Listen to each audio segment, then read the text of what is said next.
You're listening to Boring History for Sleep, a gentle voyage through the past to help you unwind. If you haven't yet, consider subscribing and tapping the bell so you can drift off to more peaceful tales. Today, we step back 2 millennia to the heart of ancient Rome, into the vast amphitheatre known as the Colosseum. Imagine the warm, dry air of a Mediterranean morning settling around you, the soft scrape of leather as you tighten its straps, the faint murmur of a restless crowd, and the distant echo of trumpets calling the day's grim spectacle to life. Over the next 2 hours, we'll move through the rhythms of a gladiator's world, the training grounds, the fierce combat in the arena, the rituals and routines that define these fighters' lives, and the contrast between their public glory and private struggles. We'll explore the lives of individuals whose names have vanished beneath the sands, piecing together their experiences from fragments of history. As you settle in, allow your breathing to slow, your muscles to relax, and your mind to drift. Picture the pale light playing on the marble, the dust motes floating in the sunbeams, and feel the steady pulse of that distant crowd. Let's begin our journey into a world both distant and strangely familiar. Welcome to ancient Rome's gladiatorial arena. Imagine yourself waking before dawn in the pale hour when the sky above Rome's suburbs is still a muted grey. A single lantern's glow cuts through the chill in the air as you stir on the rough stuffed mattress of the barracks within the ludus, your home for the season. The wooden frame creaks as you sit, muscles lightly aching from yesterday's training, and you ease your legs into sandals stiff with dried sweat. The scent of damp straw mingles with the sharp tang of vinegar used to disinfect wooden boards and leather straps, a ritual at the start of every day.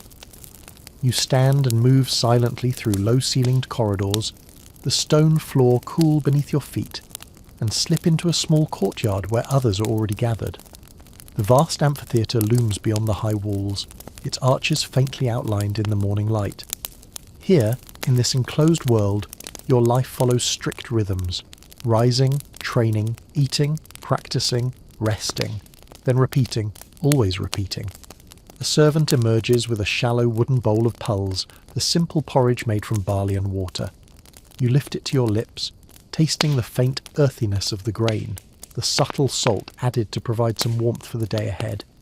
Around you, fellow trainees nod quietly, too weary for chatter, too focused to speak.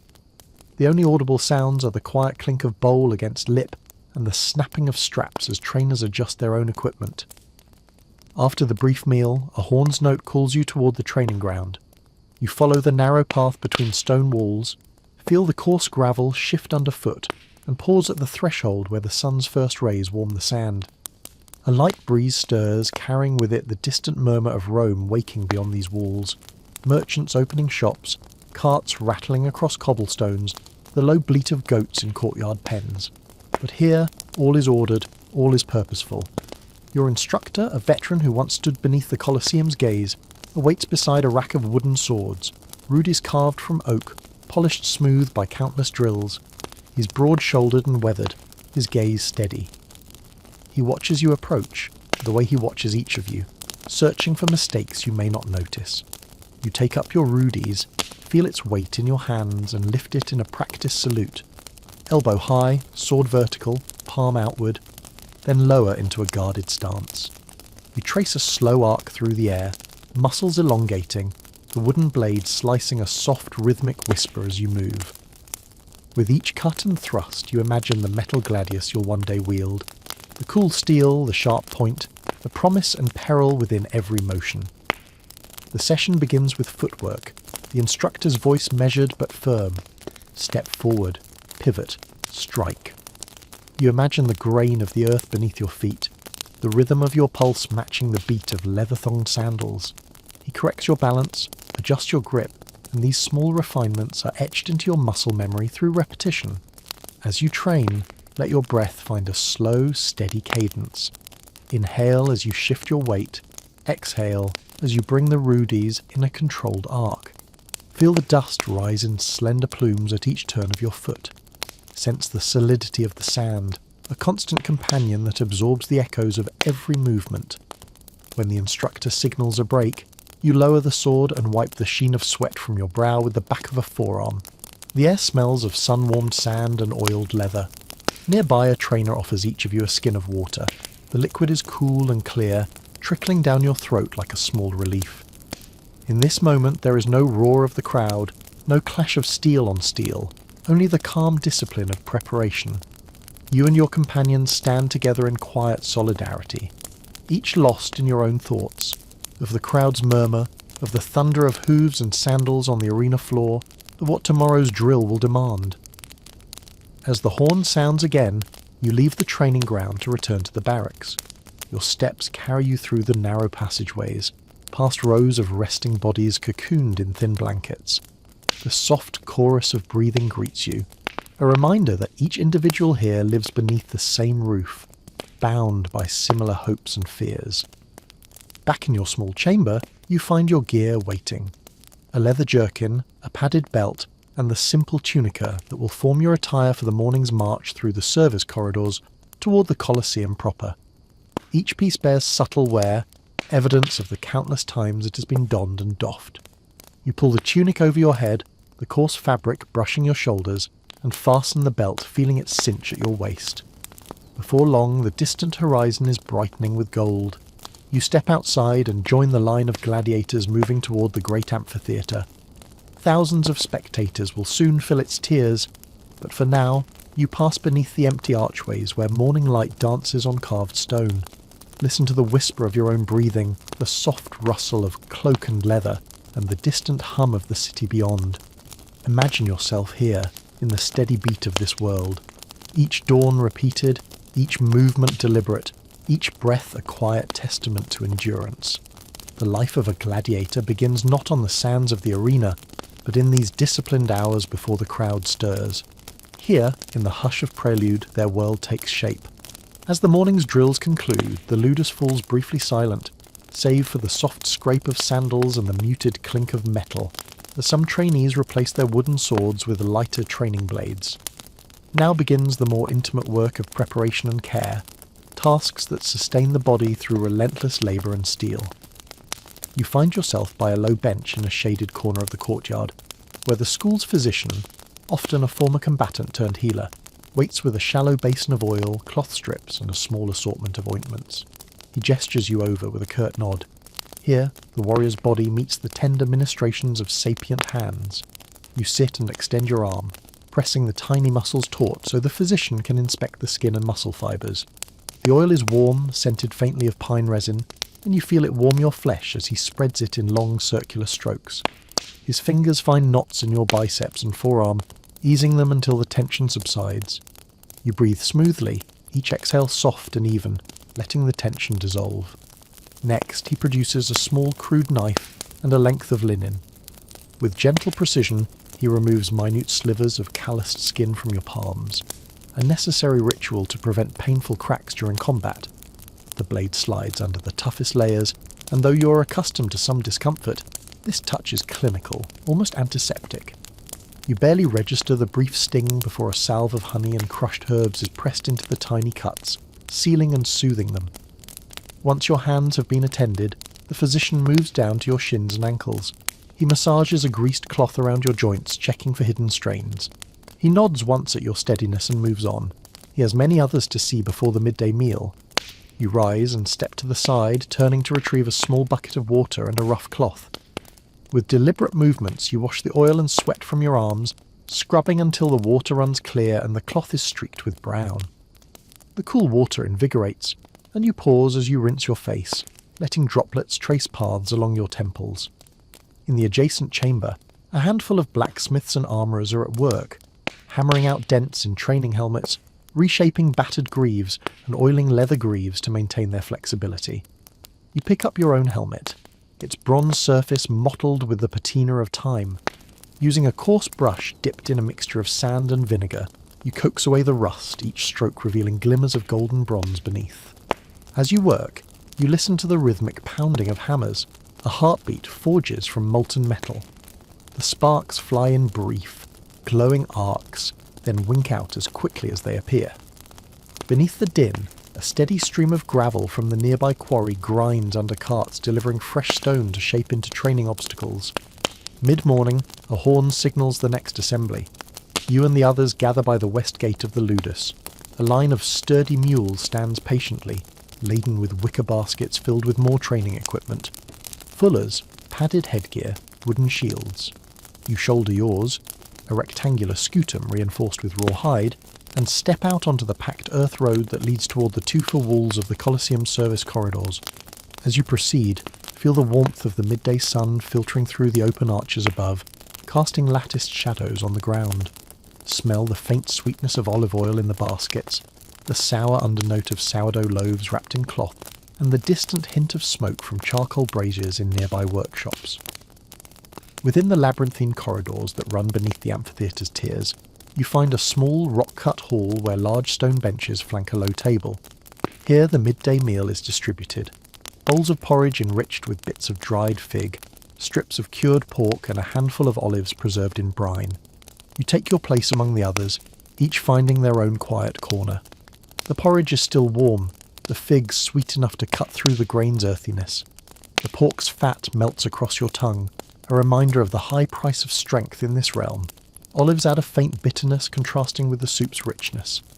No words are spoken, the focus remains on nourishment and the subtle pleasure of sustenance after hours of exertion. After the meal, some companions drift to the open courtyard, where sheets of linen hang taut across wooden poles, forming a makeshift shaded respite. You take one of the linens and lean against its taut surface, closing your eyes. The breeze stirs, carrying the muted rumble of distant traffic above and the soft call of a guard perched on a high gallery. In this lull, your breathing slows even further. The shouts of training have faded. Now only the soft rustle of fabric and the distant drip of water from a leaky terracotta pipe accompany you. You stretch your arms overhead, feeling the length of your muscles extend and the gentle pull in your shoulder blades. Soon, a bell rouses you. The time has come to return to training. But for this brief golden moment, the world contracts to the space between breaths, a calm harbour in the ceaseless tide of preparation. You rise, adjust your belt, and step back into the stream of your fellows, moving toward the adjacent arena. As you walk, let your senses remain soft. Feel the heat of the sun's rays through the open archways. Hear the gentle scrape of your equipment. Smell the mingled aromas of sweat and sun-warmed stone. Notice how the world seems to slow when you attune to these small details, how tranquility can exist even within a life built for conflict. And so, the daily life of the Gladiator balances on this fulcrum. Rigid discipline and fleeting rest, labour and respite, preparation and performance. Imagine it fully, and let your mind rest in its steady rhythm. The midday sun has crept high overhead now, spilling bright light through the open arches of the training arena. You stand with your fellow trainees in organised lines, each soldierly figure casting long, slender shadows on the sand. The air is warm, but a gentle breeze slips through, carrying the faint rustle of olive branches in the nearby gardens and the distant toll of temple bells marking the hour. Today's session focuses on paired drills, an opportunity to test your skills against a live opponent under controlled conditions. Your instructor divides the group into pairs. Each of you will work through a series of exercises designed to sharpen reflexes, timing, and adaptability. You exchange nods with your partner, a tall man with broad shoulders and a calm expression. He carries a slender wooden sword carved from ash, its grain visible through the oiled surface. The instructor's voice rings out, steady and measured. "Step off," he calls, and you and your partner adopt mirrored stances. You observe his posture, left foot forward, body angled 3/4 toward you, sword at midline, an invitation to probe and test. You shift your weight subtly, feeling each grain of sand shift beneath your hardened soles. Your partner begins with a gentle feint, an arc to your side meant to draw a response. You respond by pivoting on your heel, drawing the ruders in a defensive arc that snaps through the air with a soft whisper. The two pieces of wood meet with a dull thunk, and you both step back, maintaining distance. For the next half hour you engage in these measured exchanges, thrusts, parries, ripostes, each movement deliberate, each breath timed to conserve energy. Your thoughts quiet as you focus on the precise alignment of wrist, elbow, and shoulder. Let your breathing anchor you. Inhale as your arm extends, exhale as it retracts, the cycle steady and unbroken. Between each drill, you and your partner lower your blades and bow, elbow high, sword vertical, palm outward. acknowledging each other's effort. In these bows there is respect and quiet camaraderie. You sense not rivalry, but a shared pursuit of mastery. After the paired drills, the instructor calls for a brief water break. A line of attendants passes out skins of cool water. You lift yours, feeling the damp hide chill your fingers. Tilt back the neck and let the water flow, savouring its clarity as it fills your lungs with relief. Around you, others do the same. The murmur of grateful sighs drifts on the breeze. Next, you move to a rite of endurance, running the perimeter of the courtyard while wearing weighted greaves. The leather straps bite slightly into your calves as you begin, but soon the movement settles into a rhythm. Footfall, breath, footfall, breath. You are aware of the greaves' added weight, a constant reminder of muscle memories yet to be honed. Your instructor jogs beside you, counting your paces and offering occasional encouragement in a low tone. Keep your head steady, let your shoulders remain loose. The world narrows to the sound of your feet on sand, the warmth of the sun on your face, and the comforting press of metal against your skin. When the run ends, you lean against a shaded wall to catch your breath. The wall is cool, and you rest your forehead against its rough surface, letting the solid stone calm the rapid flutter of your heart. In this moment, focus on the contrast, the disciplined exertion of the run, and the stillness of the stone beneath your forehead. Now comes the final phase of daily training, weapons variety. You step to a rack where Gladiator wait, their steel blades gleaming softly in the dappled light. The metal hilt feels cold in your grip as you draw the sword, its weight assured and balanced. In a side alcove you find a training dummy, a carved wooden torso with leather strips to simulate armour.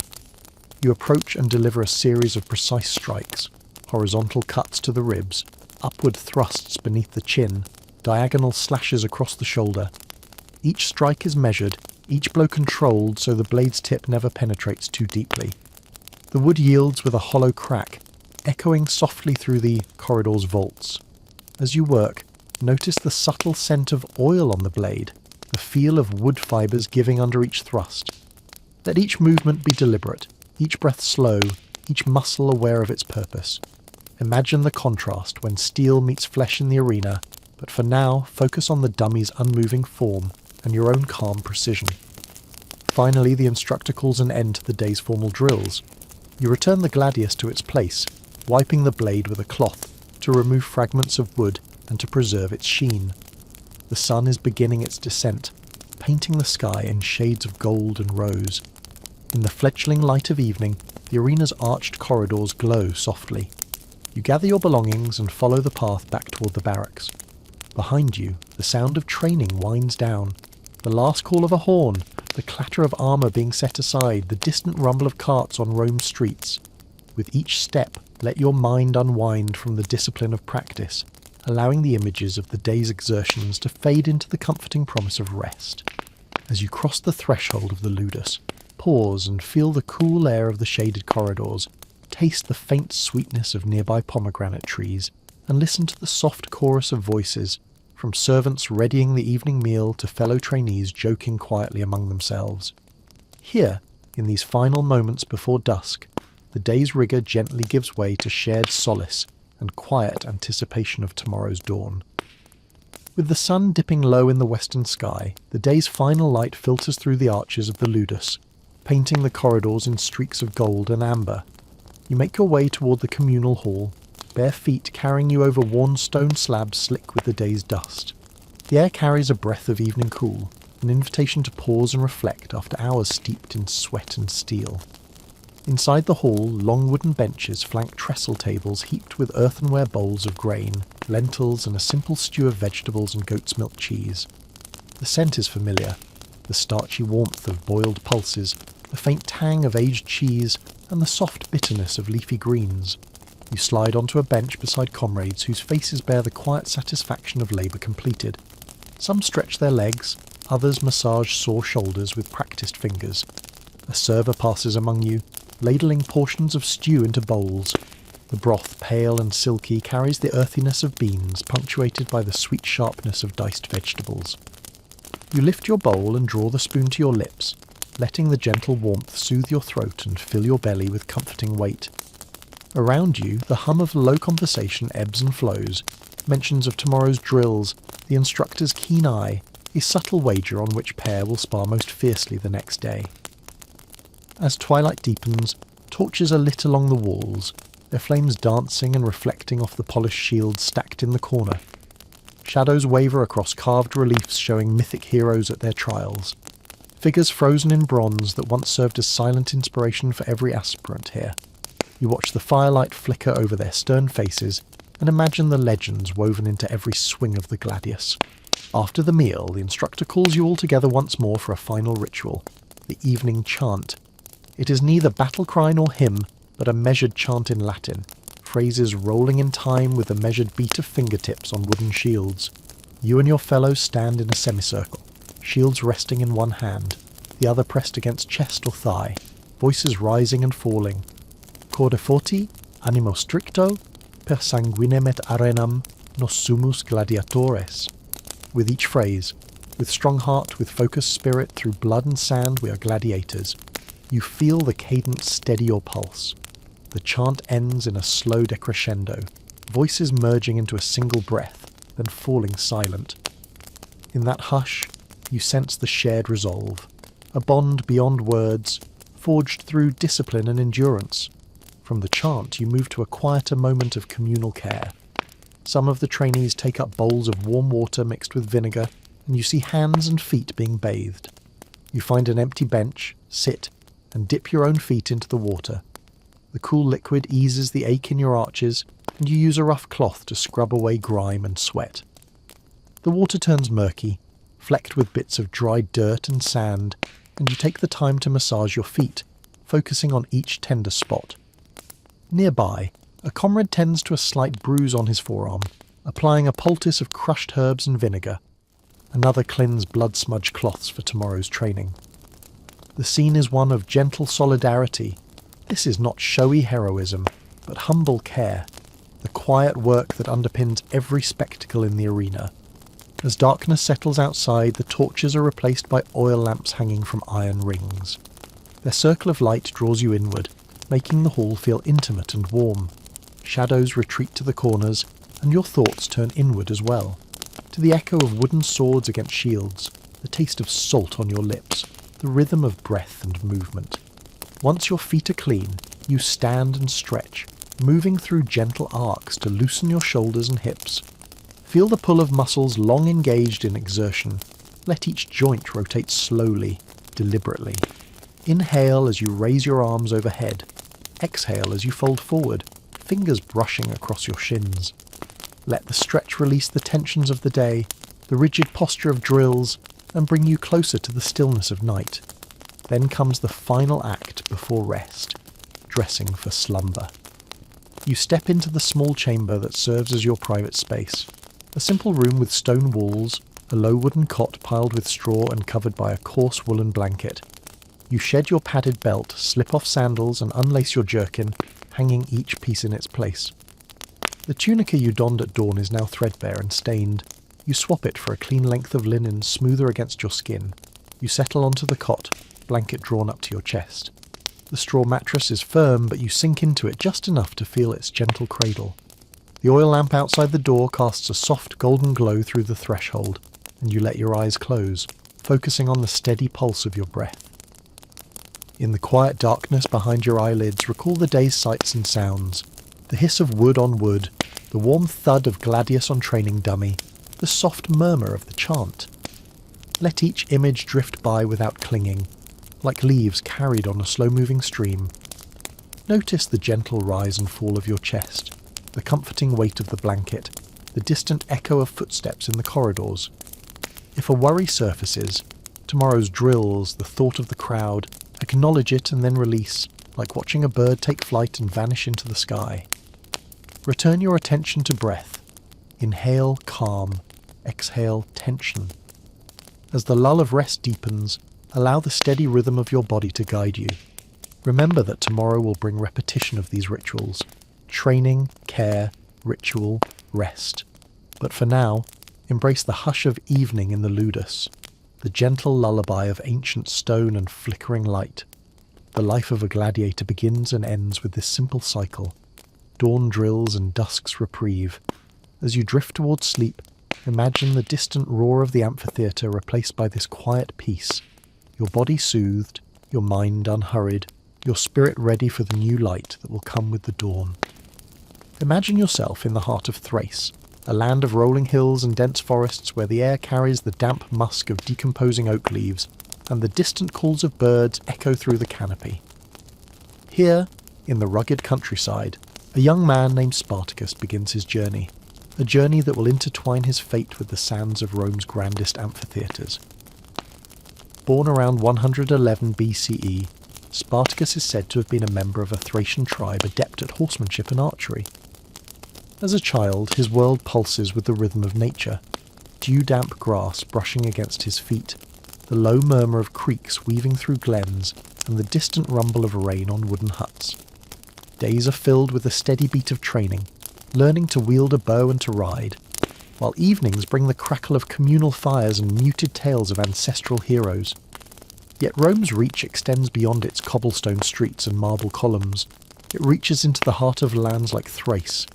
In his late teens, Spartacus is captured, perhaps during skirmishes between tribes or through the Roman levy pressing men into service. The exact circumstances drift in the fog of history obscured by time. What remains clear is that he finds himself marched to a Roman camp, shackled by the wrists and ankles with iron fetters that bite into his skin whenever he moves. Feel the weight of those shackles, the cold metal searing against the warmth of your flesh. Hear the clink of each step as the column of captives moves beneath the indifferent gaze of Roman guards. The sun beats down, turning dust roads into soft clouds that rise with every footfall. The acrid tang of sweat and fear hangs in the air, mingling with the scent of Roman leather, polished and oiled. Inside the camp, you are registered as a slave and destined for the ludus, the training school for gladiators. The term stings in your ears like a whip's crack. Gladiator, one who fights for the entertainment of Rome. Your captors strip away what remains of your old life. Your name is recorded in a ledger, your garments replaced by coarse tunics, and your body measured to fit rudimentary armour and weapons. Transferred to the ludus of Lentulus Batiatus in Capua, you awaken on your first morning in unfamiliar surroundings. The barracks are a long hall of stone columns, open to the rising sun on one side and shadowed by thick wooden doors on the other. Bedding consists of woven mats strewn with straw. The odour of dried grain and unwashed bodies fills the space. You rise with the others before dawn, the scent of damp straw in your nostrils as you stretch aching limbs. Across the courtyard stands the instructor, a veteran gladiator whose own body is a tapestry of scars and calluses. His eyes sweep over newcomers with an appraisal that is both detached and keenly observant. In his hand he carries a wooden sword, rudes, symbolic of your new life. Your heart thumps against your ribs as you step forward, the weight of his gaze heavier than any blade. Training begins at first light. Wooden swords thud against shields in steady cadence, each blow echoing off stone walls. The instructor's commands ring out: posture, reach, pivot. With each correction, your movements sharpen, your body learning new alignments. The sun climbs, turning dust motes into flecks of gold in the air. Sweat beads along your brow, trickling into your eyes and tasting of salt. Between drills, you stand alongside other recruits, Gauls with braided hair, murmuring in their guttural tongue, Thracians like you, lean and wiry, and men from Africa, broad-shouldered and silent. Though language divides you, you share brief glances, an unspoken camaraderie born of hardship, and the knowledge that your lives now rest in the hands of trainers and the whims of wealthy patrons. Over weeks and months, your body transforms. Muscles grow dense and hardened, fibres mapping themselves into patterns forged by repeated motion. Mornings begin with stretching and massage to stave off injury, followed by hours of swordplay, shield work and unarmed wrestling that test your raw strength. You practice on the peeler, a stack of wooden stakes serving as target dummies, and learn to angle your thrust so the blade slips harmlessly between gaps in simulated armour. Diet in the ludus is austere but sufficient.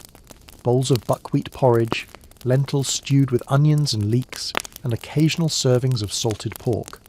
The food fuels your body for relentless training, though it never quite stills the rumble in your stomach at day's end. You mind these meals with more attention than any banquet you once knew.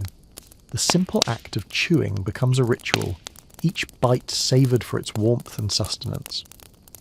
As your skills progress, you're granted rudimentary armour, a leather jerkin reinforced with metal studs, a small bronze helmet with a single eye slit, and a rectangular shield, scutum, painted with crude geometric patterns. The weight of the gear is unfamiliar at first, but you quickly learn how to shift your centre of gravity, how to allow the armour's rigidity to become an ally rather than an impediment. Finally, the day arrives for your first appearance in the arena. The morning light slants through the Colosseum's arches as you stand behind the wooden gates, heart pounding. You feel the grainy sand beneath your sandals, hear the distant murmur of a crowd gathering, a soft tide of expectation. Torches line the arena's perimeter, but it's still daylight, and they stand unlit. The gates part, and you step into the oval of the arena. Imagine the sudden brightness, the vast openness after weeks of enclosed training grounds. The sand shifts beneath your weight, settling with a gentle sigh. You lift your head, and there they are. Rows upon rows of spectators, men, women and children packed into stone tiers, their faces blurred into a sea of impersonal eyes. The air is thick with anticipation, and the scent of sweat, wool and chewed gum resin. A herald's trumpet sounds, a single, clear note that cuts through the murmur. Then the games begin. Your opponent emerges from the opposite gate, a seasoned gladiator with weathered skin and a tall figure. You recognise the marks of past victories etched into his armour, dents and scratches, each telling a silent story. Stepping forward, you adjust your grip on the gladius's hilt, feel its cool metal against your palm. For a moment, time seems to stretch. Then the clash. Shields collide, metal rings on metal, a sharp note that resonates through your bones. You parry a thrust aimed at your midsection, pivot, and counter with a precise slash to your foe's thigh. He shifts his weight and counters, a blur of movement honed by countless encounters. Each breath is measured, each heartbeat thumps loud in your ears. The sun casts sharp shadows across the arena floor. Sweat trickles down your back, mixing with the dust that clings to your skin. The crowd's murmur swells, yet feels distant, as though you are enclosed in a bubble of combat and focus. Then, with a swift feint and a step, you find an opening. Your gladius slices between shield and armour, and your opponent staggers. He yields, dropping to one knee, and the crowd's roar surges like a wave. The referee signals mercy, and you lower your sword, heart pounding, lungs burning with exertion. You stand in the centre of the arena, chest heaving, eyes lifted to the tiers. You feel the heat of the sun, the roughness of sand underfoot, and the weight of every gaze upon you. In this moment you are both slave and spectacle, condemned to fight and honoured for your skill. As you exit the arena, guided by attendants to the service corridors, the clash of steel gives way to hushed conversation. Your instructor awaits, his expression inscrutable. He places a hand on your shoulder and nods once, an acknowledgement of your survival, of your transformation from captive to gladiator. In the echoing halls behind the scenes you pause, feel the cool shadowed stone, the faint drip of water from an overhead pipe, and the distant clank of armour being prepared for the next bout. Let your breath slow, and in its stead carry the memory of this moment. The roar of the crowd, the glint of sun on steel, the fierce clarity of life and death dancing on the sand. This is the story of Spartacus, Thracian captive turned gladiator, a name that will echo through history, though today, as you stand between gates of wood, it is just another face in the tide of combatants. Yet even now, in your first victory, you sense the pulse of something greater, the fragile light of hope flickering within a life bound by chains and spectacle.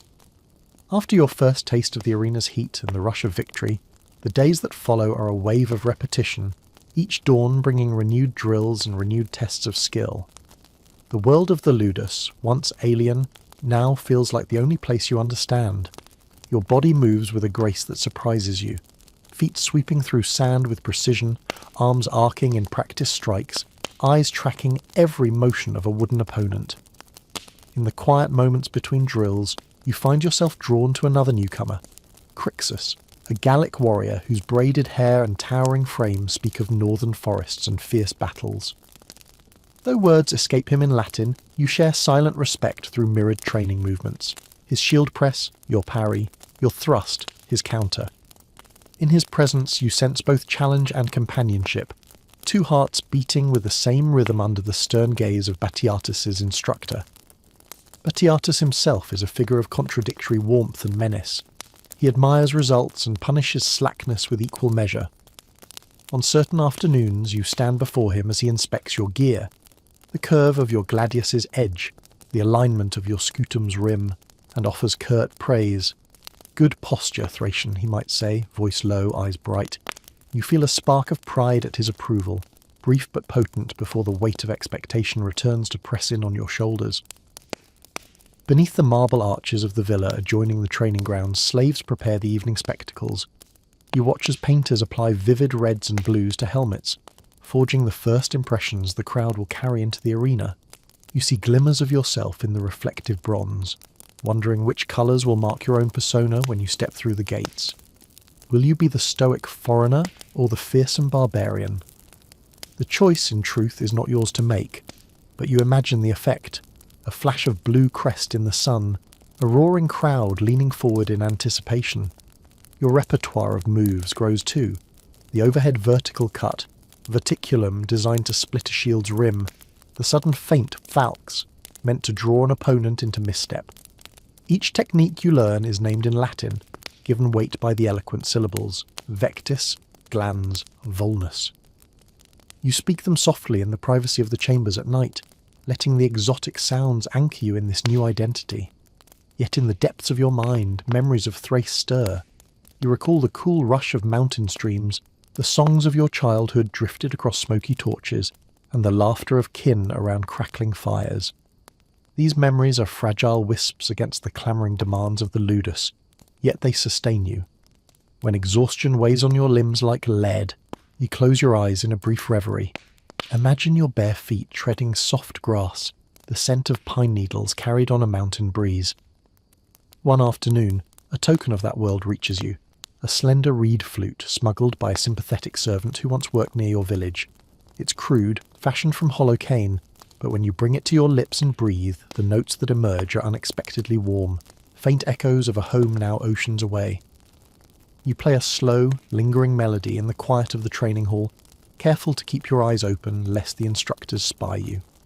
The music drifts through the corridors like a secret prayer, a reminder that the spirit need not be caged even when the body is. Within weeks, whispers of rebellion begin to drift through the ranks.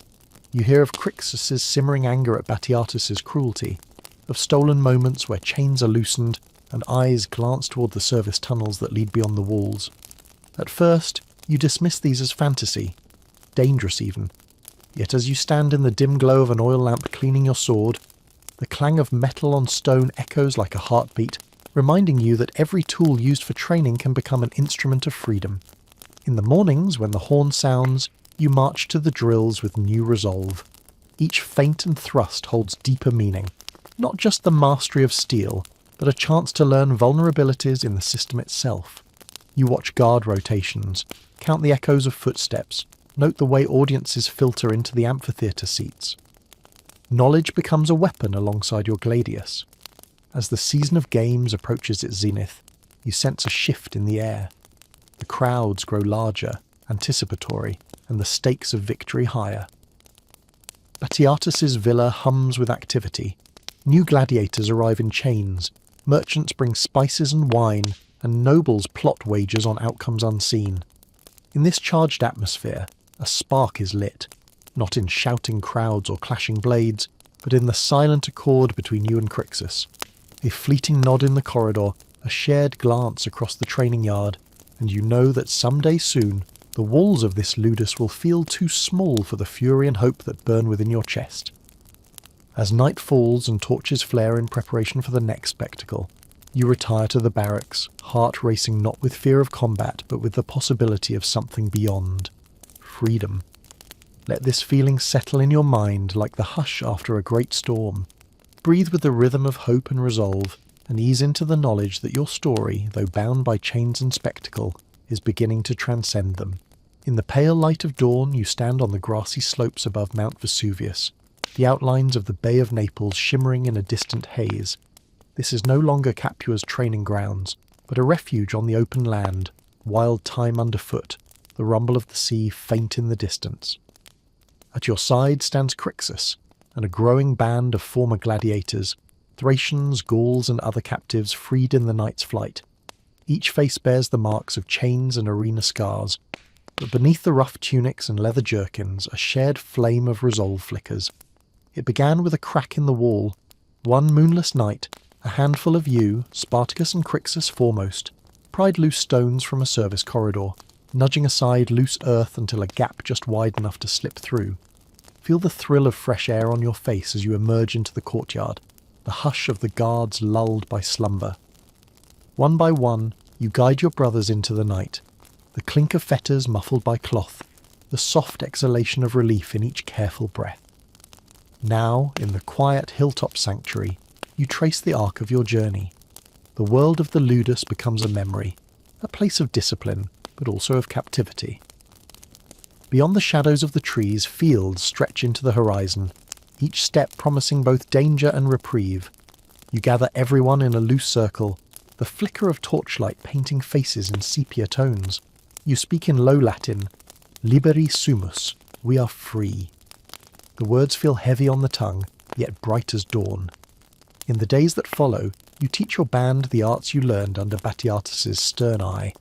Under an olive tree's gnarled boughs, you instruct them in basic formations, shield walls to stand firm, thrust and pivot manoeuvres drawn from the Ludus's drills, and simple signalling calls that carry above the wind.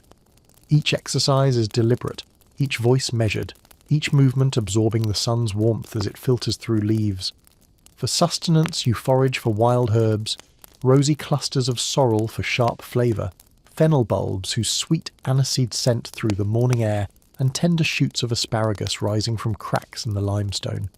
You recall the methods of gathering taught by your Thracian kin, how to test for bitterness, how to wash clay from roots in cool spring water, and which berries bear toxins hidden beneath tempting hues. The act of gathering becomes a mindful ritual, each leaf cradled, each tuber washed with care, each step attuned to the pulse of the earth. At night, the campfire's amber glow dances across sharpened blades and patterned shields salvaged from abandoned wagons. The crackle of burning wood mingles with low voices sharing stories. A veteran murmurs of his first entry into the arena. A young recruit asks of distant homelands, and a former soldier recounts the discipline of the legion. In this circle, each tale plants a seed of unity. Disparate lives now bound by a single cause. Soon, scouts return with news. A Roman garrison moves south, dispatched to quash your fledgling uprising. You sense the wind shifting, both in sky and spirit, as the crowd's murmurs turn toward vigilance. In response, you muster your followers beneath the rising moon, and teach them the shield wall anew, forming ranks beneath starlight. Feel the rough hide of the scutum against your forearm. Hear the low chant of your warriors repeating your command, "Parati estis," be ready. When dawn breaks, mist still clings low over the valley. The Roman force, centurions donned in segmented armour, red standards snapping in the breeze, emerges through the haze.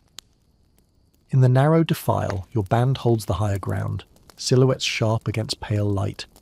You raise your gladius in salute, a signal passed hand to hand, and your followers form a tight wedge, shields overlapping in disciplined arcs. The clash is thunderous but swift, a flurry of thrusts and parries, the soft pop of leather striking flesh, and the ringing note of steel on steel. Yet it is not the brutal, indiscriminate carnage of spectacle. It is a focused ballet of tactics honed in the Ludus's crucible. You pivot and guide your men, sustaining the shield wall's integrity, stepping only when gaps appear, closing them with steadfast precision. Victory belongs to the unexpected. The Romans break formation under the strain, doubt flickering in their eyes. You give the command and your band surges forward, pressing the advantage. The valley echoes with the low chorus of battle cries, but no fanfare greets this victory. Only the hush of wind through olive groves and the measured breathing of your comrades as they stand, resolute, amidst overturned shields and discarded pilum shafts.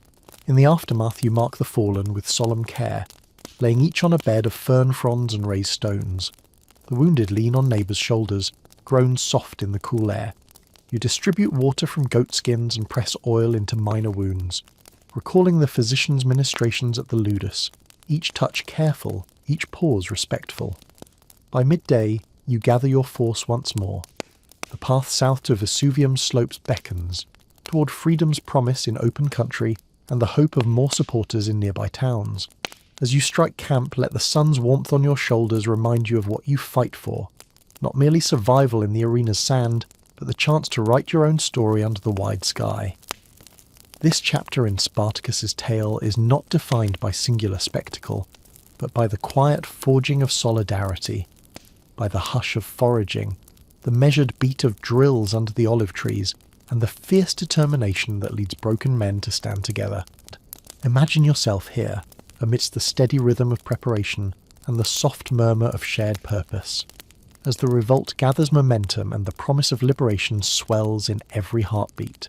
In the weeks that follow, the revolt led by Spartacus and Crixus transforms from a band of escaped gladiators to a formidable force that sweeps through the Italian peninsula like a gathering storm. Imagine yourself marching alongside them, your shield wall a living rampart, each man breathing in concert, footsteps synchronized on the soft earth. The autumn air is crisp, tinged with the faint scent of fallen leaves and the distant tang of smoke from farmland hearths. Your victories at Mount Vesuvius and in the rolling hills of Campania embolden new recruits, disillusioned peasants, freed slaves, shepherds and labourers who glimpse in you a promise of freedom. By day, you drill these fresh arrivals in the basics of shield formation and swordplay, teaching them the stances and strikes honed in the ludus. By night, you share fireside tales of Thracian forests and Capuan sands, aligning disparate souls into a brotherhood bound by shared adversity. Yet the Roman response is swift and ruthless. Senators in Rome call for consular armies to march south, armies led by experienced legates, each legion a testament to the empire's might. Their legions, with their disciplined cohorts and wedge formations, present a threat unlike the small detachments you once faced. Feel the tension as a Roman legion approaches, their standards glinting in the sunlight, a line of iron-clad discipline advancing across the countryside. The field pitched for battle lies near the river Silurus. Dew at dawn coats the grass in silvery threads, and mist drifts above the shallow waters. You stand upon a slight rise, Spartacus at your left and Crixus at your right. Shields form an unbroken wall. Spears and pila rest at port arms, ready for the order to hurl. The Romans array their line opposite, pylons levelled, swords sheathed until the signal. The world feels loaded, each breath measured, each heartbeat a drum echoing in the hush. When the order comes, the Romans launch their pila in unison, a cloud of wooden shafts filling the air before thudding into shields, armour and earth. The impact rattles through your arms, but the shield wall holds firm. You brace yourself and wait as the legionaries close the distance, gladii emerging in their hands like blades of light.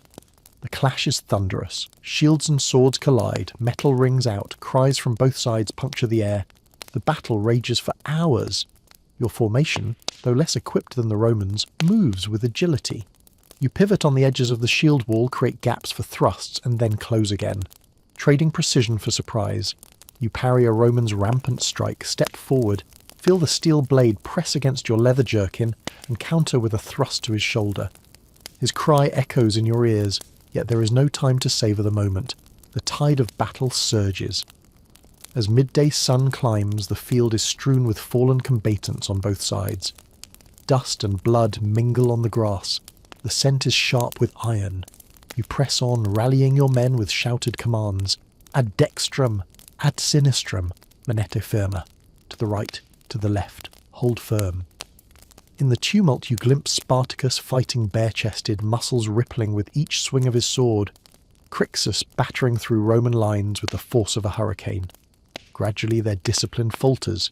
The legionaries, unaccustomed to facing an enemy that responds in such fluid, unpredictable waves, begin to break ranks. Crixus leads a wedge that cuts deeply into their flank, while Spartacus's centre holds firm, preventing any breakthroughs. With a final push, your forces overwhelm the Romans, sending them into a chaotic retreat. Silence descends on the field as survivors on both sides stand amidst the wrecked formations and benign bodies.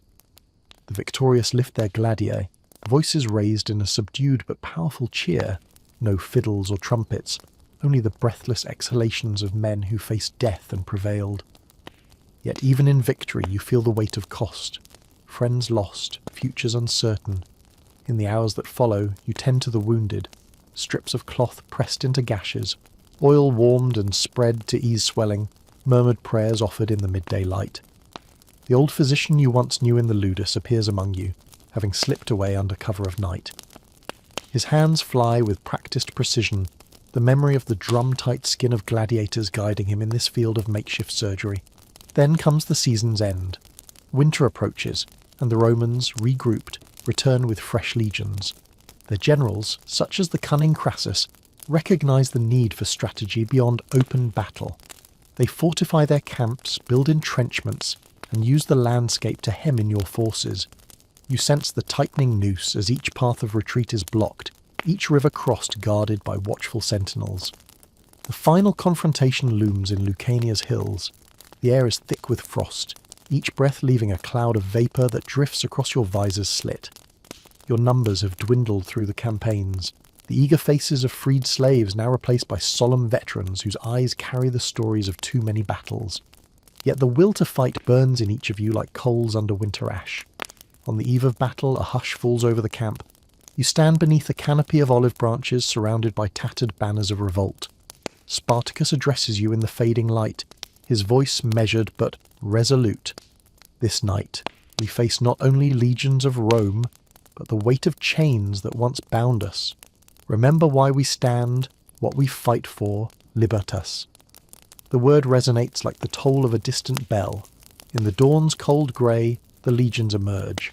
Crassus, atop his steed, surveys your ranks with the calm of one who trusts in Rome's might. The first exchanges of javelins and arrows crack the stillness, and then the legions advance under their shields, pressing forward in unbroken ranks. You parry spear thrusts, feel the points graze your armour, deflect the blades with the steel of your gladius. The ground beneath is churned to mud by countless feet. But the Romans hold firm.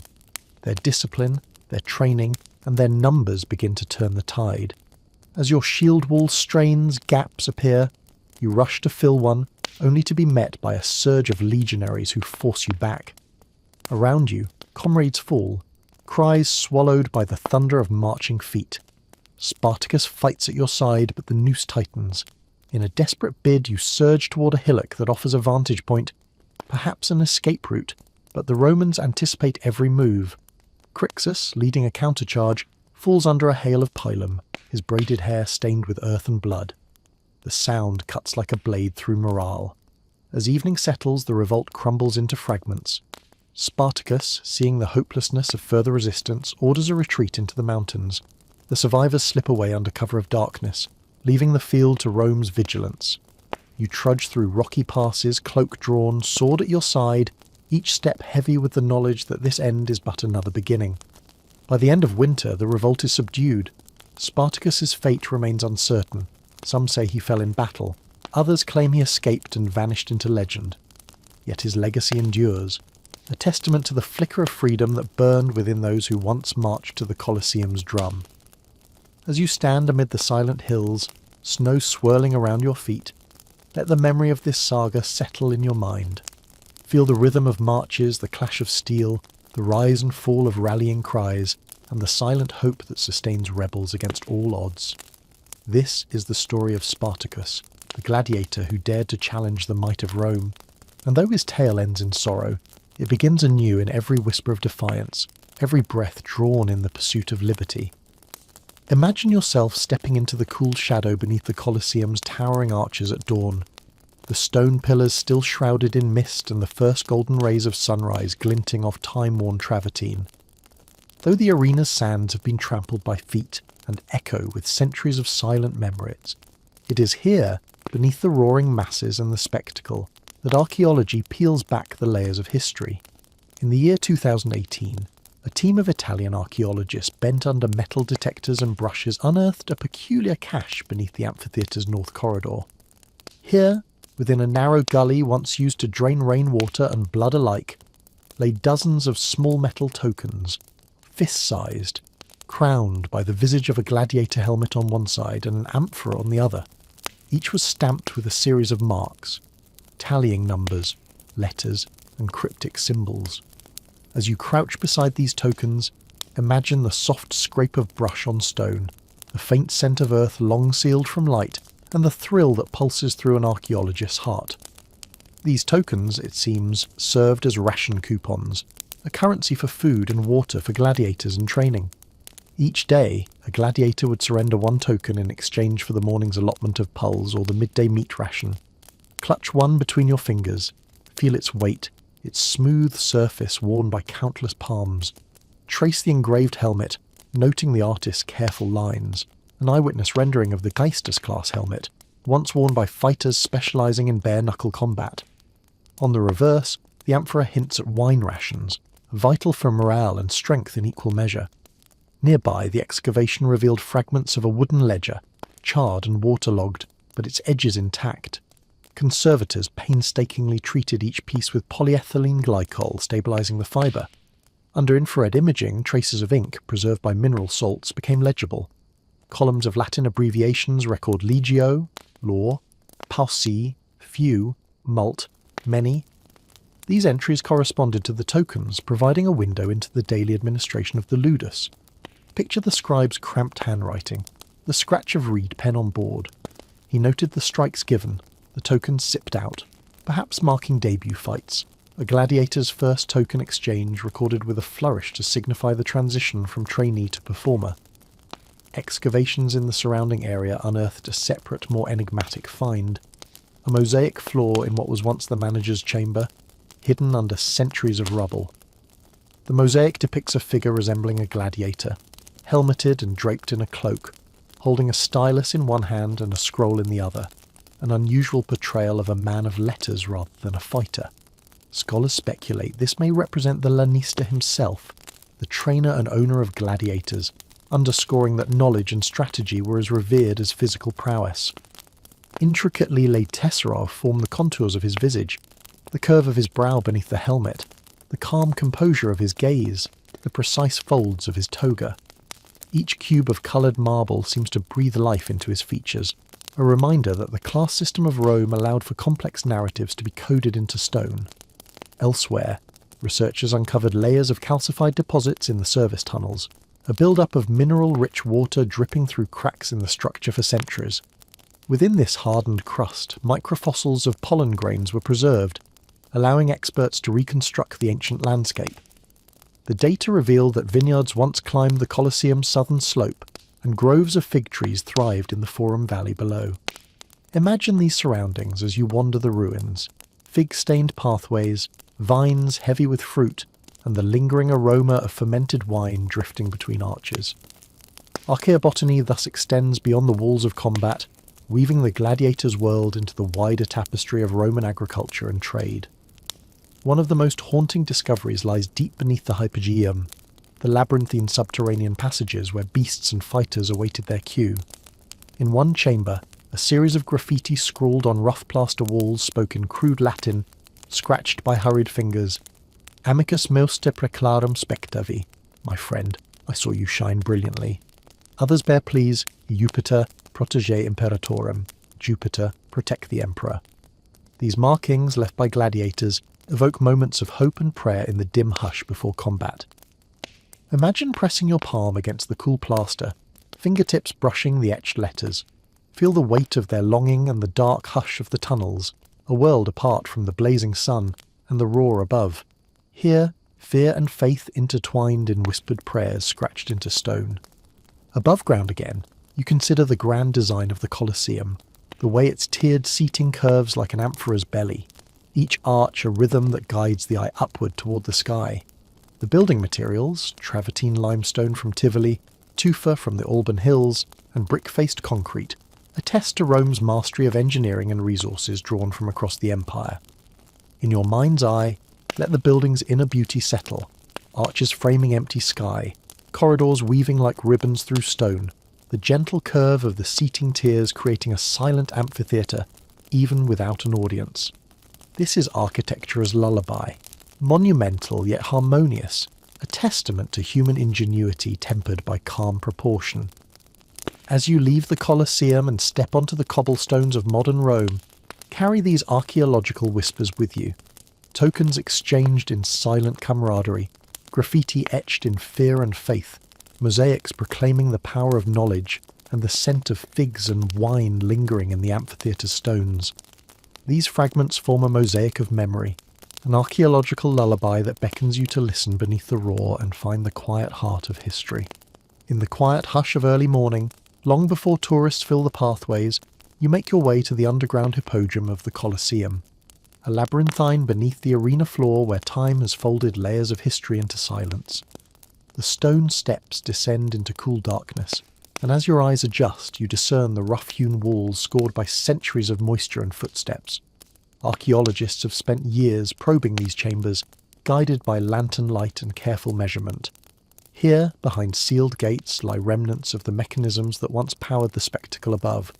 Pulleys, platforms, and counterweights carved from oak and iron, now corroded but still hinting at Roman engineering's ingenuity. Imagine the hiss of ropes slipping through wooden sheaves as reenactors lift cages holding beasts or entire sections of the arena floor, delivering combatants into the glare of sunlight above. At one junction, the well-preserved remains of a trapdoor mechanism reveal a circular opening framed by iron hinges. The timber platform once slid aside, and through the gap, fierce animals, lions, tigers, bears, would emerge into the ring, their growls muffled by the earthen floor above. Now, the mechanism sits silent. A halo of dust settles on the ancient wood, and the only sounds a distant drip of water and your own steady breathing. Nearby, a team investigating the drainage tunnel uncovers a set of iron forks, tridents used by the Venatores, the hunters whose task was to battle beasts rather than other gladiators. These forks lay among broken pieces of lead piping and curved bronze sheets once used to deflect water. The researchers carefully lift each prong, noting the wear patterns, the slightest curvature in the ends, evidence of prongs pulled free from an animal or snagged on leather straps. Holding one of these tridents, you feel its heft and the cool weight of aged metal. Its surface is pitted with rust but still retains shadows of its original polish, and a faint lingering scent of animal hide preserved by time's alchemy. Fascinated, you imagine the Venator's heartbeat as he lowered the prongs in a practiced stance, eyes locked on a charging beast's flank. Beyond the service tunnels, recent excavations near the Ludus Magnus, a gladiatorial school adjacent to the Colosseum, have revealed the remains of covered walkways where trainers and officials moved unseen. Archaeologists discovered marble blocks inscribed with graffiti, inscriptions in scratched Latin, Greek, and other tongues, expressions of bravado, pleas to the gods, even crude sketches of fighters and beasts. One particularly evocative inscription reads, "Morituri te salutant," those who are about to die salute you. Scarcely a phrase exchanged, but rather a sardonic claim to fame by an anonymous gladiator. Its letters are uneven, carved with a sharp instrument into the soft marble, and the sentiment echoes through history, a poignant reminder of lives gambled in the arena's stakes. Venturing further, you arrive at an uncovered section of seating where recent carbon dating of charcoal fragments confirms that the amphitheatre's wooden structures burned and were replaced multiple times. Each layer of charcoal, once part of seating supports or decorative woodwork, tells a story of repair and renewal. Romans mending their grand spectacle after blazes sparked by stray torches or even lightning. Draw near to one such charred beam, now reinforced by modern steel supports. Run your fingers along its blackened surface, feeling the ridged grooves from flame and decay. The beam's end reveals concentric tree rings, years counted in silent succession before it was felled to work in the Colosseum's construction. Nearby, a small niche revealed a collection of amphora fragments, broken vessels once filled with wine, olive oil, or garum, fish sauce. Pottery experts have pieced together shards to reconstruct the vessel's shapes and painted decorations. Some bear the mark of the Athenian workshops, others the distinctive stripes of North African potteries. The varied sources reflect trade networks spanning the Mediterranean and remind you that gladiators' daily diets, even in captivity, were laced with ingredients from across the empire. As you turn a corner, you notice a flourish of coloured plaster on a fragment still clinging to the wall, remnants of a fresco depicting gladiatorial scenes.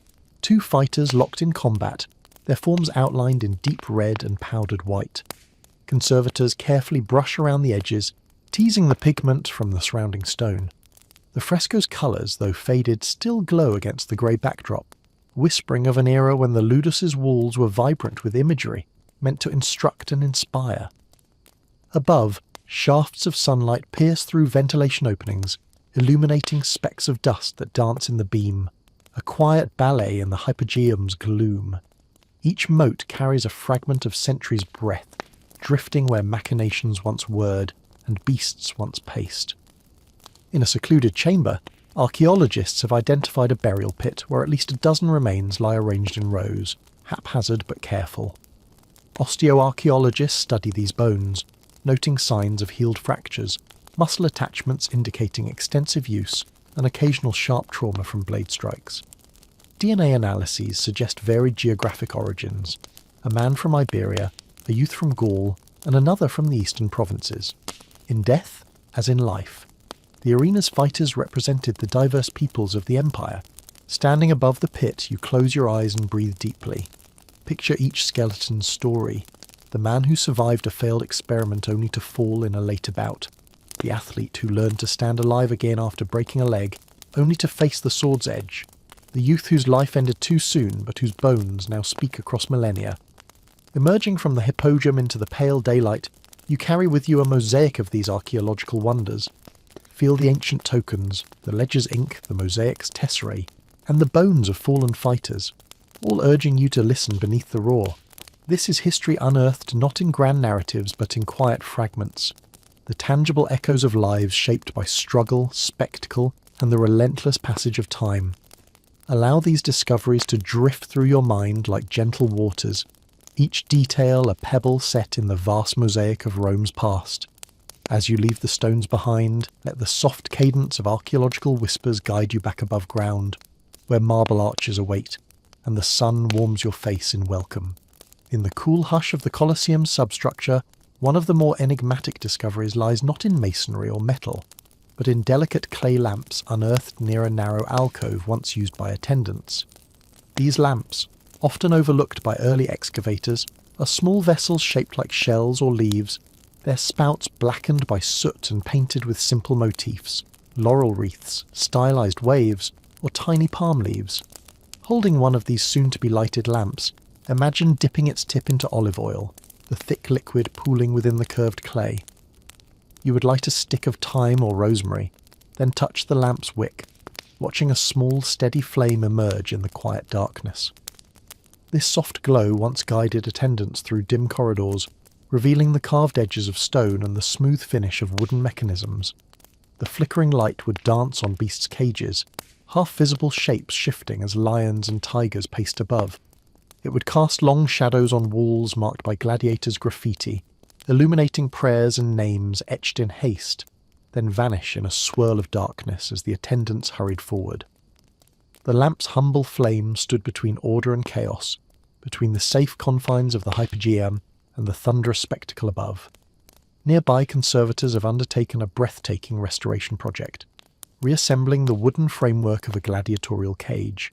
Hundreds of oak planks, long fragmented, were catalogued and reconstructed using centuries-old joinery techniques.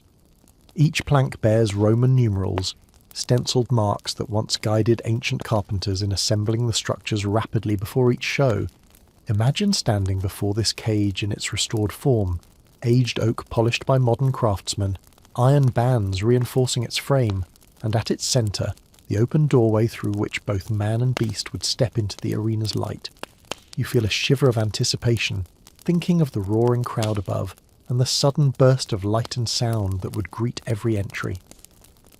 In a side chamber adjacent to the hypogeum, archaeologists revealed a mosaic depicting a fish-scale pattern in shades of deep blue and white. This surprising find suggests that the chamber may have served as a frigidarium, an antechamber where fighters cooled down after combats, washing away the heat and fatigue of battle. The term frigidarium appears in a scratched inscription on a stone slab. Frigidarium ad lupanar, Frigidarium near the wolf's den, perhaps referencing beasts' quarters. Imagine stepping into this chamber after a bout. The walls cool to the touch, water pooled in shallow marble tubs, and the gentle trickle from bronze spouts carrying water, chilled by underground springs. You'd ease aching muscles into the pool, feeling tension dissolve in the smooth cold water. The scent of damp stone and oil, used to massage limbs, would mingle in the stillness. Just beyond the frigidarium, a small forum-like area emerges, a courtyard with low benches and a basin, where gladiators may have offered bets, prayers, or libations before entering the arena. Broken lamp fragments, dozens of lead tokens, and shattered bowls coated in coloured slip hint at gatherings held here. Quiet rituals contrasting with the day's violence. On one bench, a fragment of inscribed lead reads, Augusta Pax, August Peace, likely a votive offering, a plea for safety or gratitude for survival. The lead's soft surface captures fingerprints of those who once held it, the residue of sweat and hope now fossilised in microabrasions. In recent years, ground-penetrating radar surveys have detected anomalies outside the Colosseum's southern corridors, voids and collapsed chambers long hidden beneath rubble. These voids may house unseen service tunnels or forgotten artefacts yet to be unearthed. Archaeologists peer at radar images as if reading a map to buried treasure, plotting future excavations that could reveal new facades, walkways, or even personal items lost to time. Each new discovery adds another brushstroke to Rome's vast canvas. The shards of garum pots speak of savoury flavours, the lamps evoke the hush of hidden corridors, and the cage's oak and iron whisper of anticipation and dread. Archaeology, in this context, becomes a lullaby of fragments, each a small, soothing revelation amid the Colosseum's grandeur. In the soft light of your mind, let these unsung relics glow. The humble lamps flicker, the cold tiles of the frigidarium, the etched tokens on a worn bench, the oak cage, radiant in restored form. Each fragment hums with the pulse of bygone lives, offering a gentle resonance that lingers even after you step back into the sun-soaked world above. As you ascend the stone steps toward the archways, the Colosseum's embrace opens. Carry these whispered discoveries with you, tucked beneath the roar of centuries, as you move from the hush of the hypogeum into the calm of morning light. In the warm glow of a late morning sun, imagine yourself seated in the upper tiers of the Colosseum, nestled among the murmuring crowd. The marble seats beneath you are smooth, worn, and around you the air vibrates with quiet anticipation. This, above all, is culture, the shared ritual that binds Romans together, where games become both spectacle and social fabric. From your vantage you observe the subtle codes of the amphitheatre. Senators draped in white togas glide past, their garments edged in purple stripes, symbols of rank and privilege. Below them plebeians cluster in plain tunics, animated by gossip and gestures, pointing to the arena and to one another. Voices rise in speculation. Who will triumph today? Which champion will emerge victorious? The soft click of fans, the rustle of scrolls tucked in laps, and the occasional clink of bronze water flasks punctuate the quiet. A herald's trumpet pierces the hush, and the arena's gate opens. Dust motes swirl in shafts of light as gladiators stride onto the sand. Their armour glints, banners snap in the breeze. You feel the collective breath of the crowd, a silent wave before the storm. Sudden drama unfolds. 2 Mamillo-class fighters, each bearing distinctive crests, one with a fish symbol, the other with a boar, circle each other. Shields are raised, gladi gleam. The first clash echoes like a muffled drumbeat. You note how the crowd leans forward in unison, each spectator's pulse synchronizing with the fighter's footfalls. Between combats, there are pauses. Venatores enter to hunt wild boar and deer, imported from the far reaches of the empire. Feel the tension ease as the crowd shifts curiosity to these creatures, watching agile movements, the deft strikes of the hunters, and the agile leaps of the beasts. The games interweave mortal combat with the drama of hunt, offering variety that appeals to every sense. Beyond the central spectacle, smaller cultural ceremonies unfold. Priests of Jupiter, dressed in white robes etched with gold thread, process around the arena's perimeter carrying laurel wreaths and incense burners. The incense's sweet smoke curls upward, carrying prayers for victory and protection. You smell the mingling aromas of pine resin and sweet myrrh, a fragrance that seems to lift heavy hearts. In the shadowed corridors beneath the seating, musicians, harpists, flautists, and percussionists prepare for their cue. Their instruments rest on wooden crates, lyres with taut strings, flutes carved from ivory, drums lined with animal hide. When their moment arrives, they play in measured harmony, filling the amphitheatre with soaring notes that rise like breath across the stones. Their music is not mere entertainment, it marks transitions, before the gladiators enter, during intermissions, and as the sun dips toward the western horizon. Each melody is composed to match the festival's pace, soft legatos as trumpets signal solemn rites, brisk allegros as combatants clash, and gentle adagios to ease the crowd toward reflection at day's end. The cultural importance of the games extends beyond Rome's walls. Dignitaries from provinces arrive with retinues of advisors, scribes, and translators. You catch snippets of conversation in Greek, Punic, and Aramaic, languages echoing through corridors as ideas of empire, power, and civility are exchanged alongside exotic gifts, silks from the East, ivory from Africa, rare metals mined in Hispania. These guests attend not only to watch but to be seen, reinforcing alliances and paying homage to Rome's greatness. Processions of tribute, platters of dates, jars of perfumed oils, intricately woven fabrics are laid at the emperor's box. The emperor, seated atop a raised dais under a canopied pavilion, acknowledges each with a slow nod. His presence, though distant, is the nexus around which all ceremonies orbit. After the morning's combats, you stroll along the arena's outer corridor where stalls of merchants hawk snacks, honey-drenched pastries called libum, small wheels of cheese, skewers of dried meat preserved in oil. You bite into a pastry, tasting sweet grain and soft cheese, and sip wine from a terracotta cup. The flavours are simple yet comforting, reminders that daily life and spectacle intertwine in culture's grand tapestry. In the afternoon, a short play unfolds. A mime troupe enacts a mythological story with masked actors, acrobats, and comic relief. The crowd laughs at their antics, a collective exhalation between bouts of violence.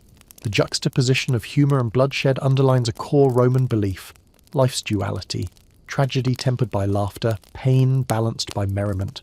Return your attention to the arena as shadows lengthen. The final match approaches. A retiarius, armed with net and trident, faces a secutor clad in smooth helmet and heavy shield. The net snaps through the air, the trident arcs in a graceful arc, the shield rattles as it deflects. The dance is measured, each movement reflecting a distinct fighting style. The crowd's responses ebb and flow, cheers for the retiarius's agility, gasps at the secutor's deflective prowess. Victory comes at last, the retiarius ensnaring his opponent. The defeated secutor drops to one knee, a lone trumpet note calls mercy.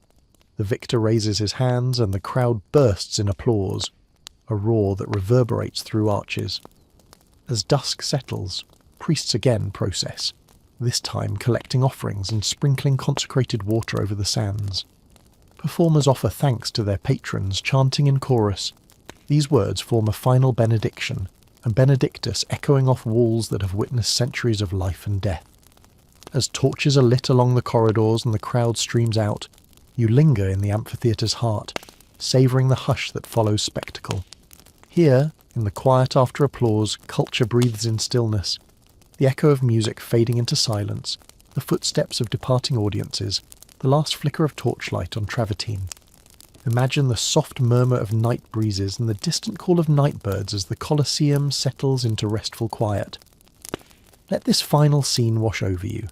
The mingled sense of oil, incense and earth, the memory of drums and flutes, the cascade of woven voices in Latin and distant tongues, and the knowledge that culture's grandest stage holds within its stones the stories of all who passed through.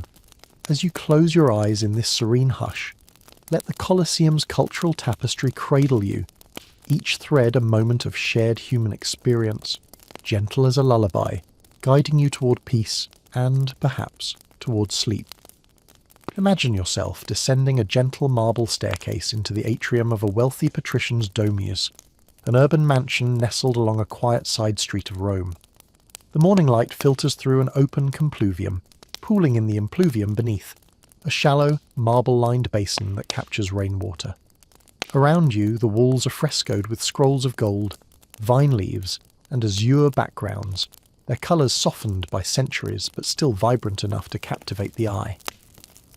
In this world, a different rhythm pulses, one measured by leisure and status rather than by sword and shield. Awake with the dawn's first light, the master of the house, Lucius Aemilius Severus, rises from a plush couch draped with purple-dyed wool, the hue reserved by law for the elite. The fabric feels soft against his skin, a luxury his gladiators could scarcely imagine. As you follow him through the atrium, servants emerge from side chambers, a lanista in gleaming whites to present the morning's toga, a lithe hairdresser wielding bronze comb and olive oil to arrange silver-streaked locks, a perfume-bearer offering a small alabaster phial of rose oil blend. Each gesture is practiced, precise, each movement silent as the hush before dawn's awakening. The atrium's fountains trill softly, water spilling over smooth stone into the basin, and the air carries the faint scent of hyacinth and myrtle from nearby gardens. Lucius pauses to greet his household's freedmen and slaves, those who manage the domus's daily needs, offering nods of appreciation that cement hierarchical bonds while acknowledging mutual dependence. Soon the family gathers in the triclinium for breakfast, a meal known as ientaculum. Reclining on cushioned couches around a low lacquered table, they feast on bread dipped in wine, soft goat cheese, and figs still warm from the morning sun. Servants pour watered wine into shallow goblets. The liquid's rosy hue shimmers in the lantern glow. As you taste a bit of fig, you notice its sweet flesh giving way to tiny seeds that pop gently between teeth. Between bites, Lucius discusses the day's business. Rent from farmland in Etruria, shipments of African olives bound for the foreign markets, and a legal petition that requires his attention. The conversation flows in measured tones, each word chosen with care, each pause inviting reflection. Listen to the soft rustle of togas as hands gesture, the faint click of bone combs as fingers trace hairlines, the gentle clink of goblets as they are set aside. Mid-morning brings a visit to the peristyle garden, a cool courtyard ringed by Ionic columns, where marble statues of ancestral busts gaze serenely at a central pool rimmed with water lilies. You wander pathways laid with coloured pebbles, feel their smooth texture beneath sandals, and inhale the herbal bouquet of blooming lilies, rosemary hedges, and a single towering pomegranate tree heavy with fruit. In this garden, business and pleasure converge. Lucius meets his neighbour, the Senator Gaius Julius Varro, beneath a pergola draped in grapevines. They discuss alliances, upcoming votes in the Senate, support for candidate Herennius in the consular elections, and the possibility of entertaining dignitaries with gladiatorial displays to curry favour with the masses. Their talk is soft, the breeze carrying their voices like whispers through leaves.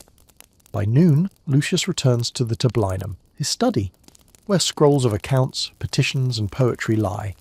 He unrolls a papyrus letter from a freedman in Alexandria, describing exotic spices recently shipped to Alexandria's harbour. You feel the papyrus's papery texture between fingers, smell the faint residue of cedar oil used to preserve it, and hear the soft scrape as a stylus annotates margins with marginals. In contrast to the gladiator's world, where survival hinged on muscle and blade, here survival depends on rhetoric and reputation. Status is fortified through public spectacles, civic benefactions, and eloquent speech. You sense that Lucius plans to sponsor games at the Flavian amphitheatre, perhaps commissioning exotic beasts or a particularly well-trained troupe of gladiators to enhance his standing. As dusk approaches, the atrium fills with golden light. Servants light oil lamps, their wicks aflame, as final rays of sun linger. Lucius retires to his private cubiculum for a brief nap, meriting respite after days of mental exertion. You settle on a cushioned couch, gaze across polished marble floors, and let the hush of evening descend. In these moments, consider the contrast. The gladiators' fierce toil outside these walls, and the patricians' measured ease within them. Both lives revolve around spectacle, one through blood and sand, the other through words and wealth, but each is bound by ritual and expectation. Inhale the scented air, Feel the touch of soft textiles beneath your skin, and let your thoughts drift in this cultivated calm. As night deepens, torches flicker in niches, casting long shadows across frescoes that once depicted mythic hunts and divine patronage. You imagine servants drawing heavy curtains across windows to seal in warmth, and the hush after day's end when only the soft breath of the household and the distant murmur of the city remain. Let the contrast settle in your mind, the warrior's rigour and the elite's repose, each shaped by Rome's grand tapestry. As you close your eyes, picture the gentle reflections on marble, the muted glow of lamps, and the soft cadence of distant voices, an evening lullaby for those enmeshed in the world of privilege. As the afternoon sun climbs toward its zenith, imagine yourself transported from the intimate calm of the domus to the grand marble halls of the Baths of Agrippa, the first large public thermae in Rome. A gentle breeze stirs at the open portico, carrying the mingled scents of heated stone, olive oil, and fragrant herbs steeped in the caldarium's steaming air. You step onto the mosaic floor of the apoditerium, the undressing room, where marble benches flank rows of cubbyholes carved to hold garments and personal items. An attendant emerges, guided by discreet signals, and you hand over your linen tunic. He wraps it in a clean cloth and shelves it, then offers you a pair of leather sandals to navigate the complex's tiled grounds. These sandals are soft-soled, designed to protect feet from heat and moisture without jarring the body's balance. From the apoditerium, you proceed to the tepidarium, a warm room lined with gentle furnaces beneath the floor. The heat rises in gentle waves, softening muscles and preparing the body for deeper immersion. You lean against a marble wall, tracing the veins of colourful stones with your fingertips, and feel the warmth seep into your joints. Around you, other citizens recline on benches, engaged in quiet conversation about politics, poetry, and local gossip. Across a shallow archway, you find the caldarium, a dome-roofed chamber filled with dense steam. The air is thick, each breath humid and fragrant with scented oils carried on heated vapours. A shallow pool of hot water steams invitingly. You step in, the water lapping against your knees, and feel every muscle gently loosen, as though the warmth is drawing out tensions you never knew you held. The coffered ceiling above is painted with scenes of sea gods and nymphs, their forms dancing amid swirls of cloud and foam. After a sustained pause in the caldarium, you move to the frigidarium, a cool plunge pool fed by spring water. The shock of cold is crisp, a bright note at the end of indulgence. Submerge yourself to the shoulders, exhale sharply, and let the water's clarity sharpen each sense. The marble walls glisten with droplets, and distant echoes of water flowing through terracotta pipes reverberate like a soft lullaby. Refreshed, you wrap yourself in a cloak provided by the bath's attendants and proceed to the palestra, a vast courtyard ringing the central bathing rooms. Here, nobles and commoners alike convene for light exercise, throwing weighted balls, practicing wrestling holds, and discussing the day's events. You join a small circle practicing hand-to-hand techniques, none brutal, but measured drills designed to keep the body supple. Each movement is executed slowly, thoughtfully, muscles aware of their own potential. As you leave the baths, the late afternoon light slants through the ionic columns, casting long lines across the courtyard's mosaic. You sense the transition back into the day's obligations, a political gathering in the forum, a luncheon banquet, or perhaps a short visit to the Senate House if you hold office. Imagine yourself walking through the bustling streets of Rome, robes brushing against stalls where merchants sell fresh produce, figs still plump with morning's dew, olives in brine, cheeses sculpted in small rounds and drizzled with honey. The scents mingle in the warm air, earthy, sweet, sharp.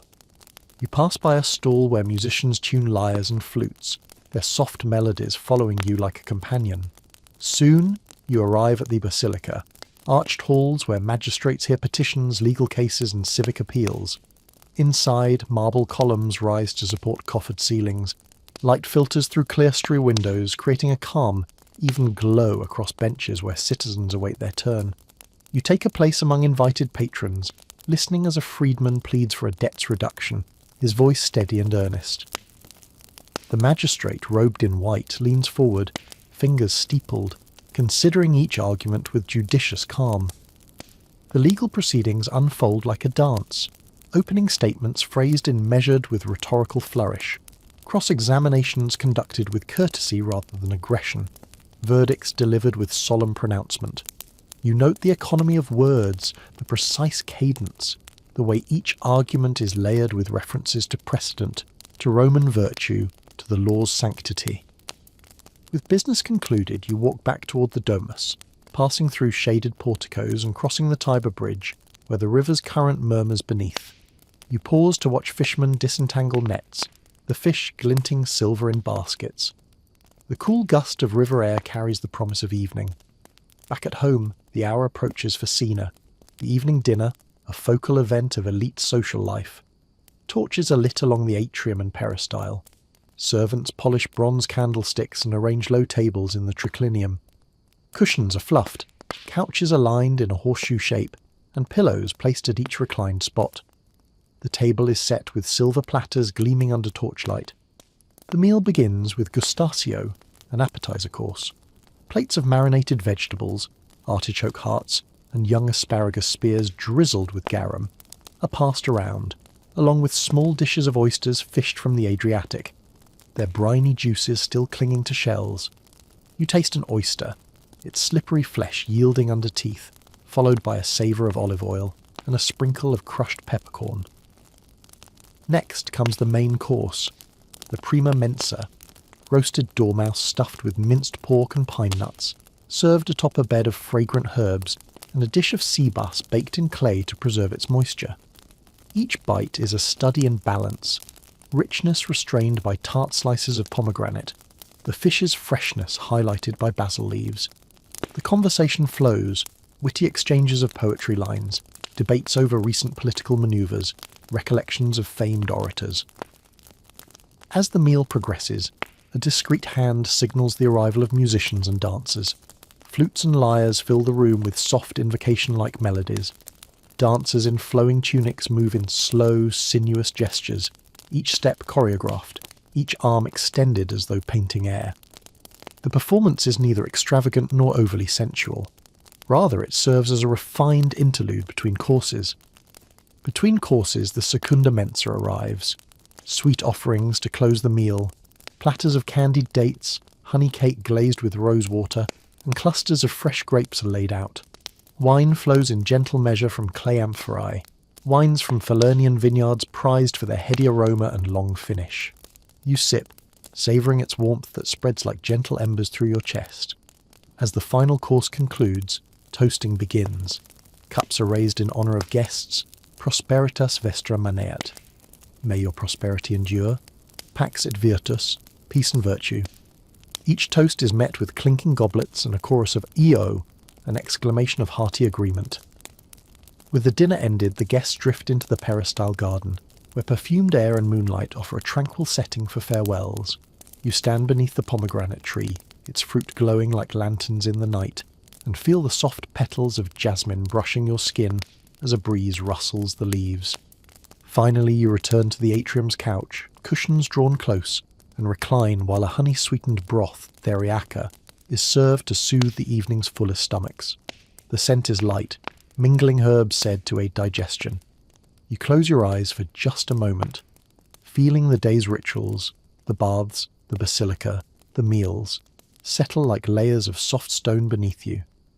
In the hush of the night, let your breath find a steady, calm rhythm. Imagine the marble reflecting torchlight, the echo of hushed conversation among columns, the distant toll of temple bells marking midnight. Contrast this cultivated repose with the gladiator's night in the barracks. One world of measured ritual, another of sleep earned through exhaustion. As you drift toward rest, carry these moments of elite life with you. The warmth of heated rooms, the subtle bite of oyster flesh, the gentle strains of lyre strings, and the hush of moonlit peristyles. In these contrasts, between blood and banquet, between sand and marble, lie the full tapestry of ancient Rome's timeless stories. In the quiet pre-dawn, before the city's pulse quickens, imagine yourself on the Palatine Hill, where imperial palaces crown the skyline, and the robed figure of the emperor surveys his domain. The air is cool, scented with dew on cypress and myrtle hedges, and you stand on a terrace paved with polished travertine, looking down on the waking forum. Here, at the pinnacle of power, life unfolds in rituals even more refined than those practiced by the elite patricians in urban homes. The Emperor's day begins with the salutatio, the morning greetings. As the sun's first rays pierce the horizon, a procession forms in the atrium of the imperial palace. Freedmen, senators, foreign envoys and clients alike approach in ordered ranks, each with petitions or tributes. You, as one fortunate to be present, step forward and bow before the Emperor, perhaps Claudius or Nero, though time's pale veil softens their features in your memory. Their aureate robes catch the morning light, embroidered with threads of gold. Witness the hush that falls as your eyes meet theirs, a silent exchange of status, favour, and the unspoken gravity of empire. As dawn settles, the Emperor retires briefly to the triclinio for a light meal. Bread dipped in mulsum, wine sweetened with honey, along with dates and almonds. Servants stand ready with silver vessels of water to rinse each guest's fingers. The aroma is heady, honey's sweetness tempered by the tartness of wine and the nutty scent of almonds. Next comes the Concilium Principes, the council meeting where advisors, prefects, and military commanders discuss matters of state. You enter a marble hall lined with statues of deified ancestors, columns spiralling to coffered ceilings painted with celestial scenes. The Emperor presides on a raised dais, his voice measured as he weighs reports of rebellions in distant provinces, grain shortages in Egypt, and rumours of barbarian movements beyond the Rhine. Listen to the soft clatter of papyrus scrolls unrolling, the hush of stylus on wax tablets as secretaries take notes, and the occasional murmur of agreement or objection. The setting is formal yet intimate. Discus scions flow with the ease of well-practiced liturgy, the Emperor's judgment guided by both data and counsel. By mid-morning, you are invited to the Emperor's private garden, an enclosed haven of exotic flora designed to astonish. Walk along gravel paths lined with statues of mythic heroes, Hercules striding forward, Minerva poised with spear, Apollo's lyre carved in marble. The air is rich with the perfume of imported flowers, Egyptian lotus, Syrian roses, and Indian jasmine. In a secluded grotto, a small pond hosts carved dolphins that spout water from bronze pipes. You hear the gentle hiss of water and feel the frenzy of fish darting beneath lily pads. Servants offer cups of chilled wine infused with crushed mint leaves, meant to refresh the Emperor's inner circle as they stroll. At noon, a performance unfolds. A troupe of mime actors and musicians entertain the assembled guests in the peristyle. The Emperor reclines on a gilded couch, draped in a cloak of Tyrian purple. The performers enact scenes of mythological folly, a light-hearted contrast to the morning's grave deliberations. After the performance, you join the Emperor for the midday meal, devoured in luxurious tranquillity. The triclinium is set with silver and glassware, goblets etched with sea creatures, platters etched with Faunus's likeness. Courses arrive in silken cloth wrappings, roast peacock served with garum sauce, boiled ostrich eggs garnished with saffron threads, and a pastry stuffed with dates and pine nuts. Each bite is a revelation of flavours, rich meat balanced by spicy garum, sweet saffron's perfume entwined with creamy egg yolk. Servants pour Falernian wine in measured pours. Each sip speaks of sun-drenched hills and ancient viticulture. The conversation drifts from conquests in Britannia to poetic verses, from legal decrees to the architecture of new temples. As afternoon descends, the Emperor retreats for a brief rest in his private cubiculum. You lie on cushions embroidered with gold thread, the fabric soft as whispers. In the hush, the distant rumble of the city's slower pace reaches you. The clang of anvil in a metal workshop, the muted call of vendors preparing evening fare. Revived, the Emperor convenes a public audience in the basilica outside the palace walls. You step onto a platform alongside other honoured guests as the Emperor addresses the people. Announcements of tax remissions, grants of land to veterans, and decrees for public games to celebrate peace. The crowd's response is a gentle roar, an undercurrent of loyalty and expectation. As dusk nears, the Imperial Guard forms a procession to lead you back to the palace gates. Torches flicker in the cooling air, casting long shadows across cobbled streets. You pass by markets winding down, fishmongers packing away stalls, bakers extinguishing ovens, firebrands wrapping leftover coals in ash. Inside the palace, supper is served in the Grand Senation, an evening banquet for courtiers. While the courses mirror the earlier meal, the atmosphere shifts toward quiet reflection.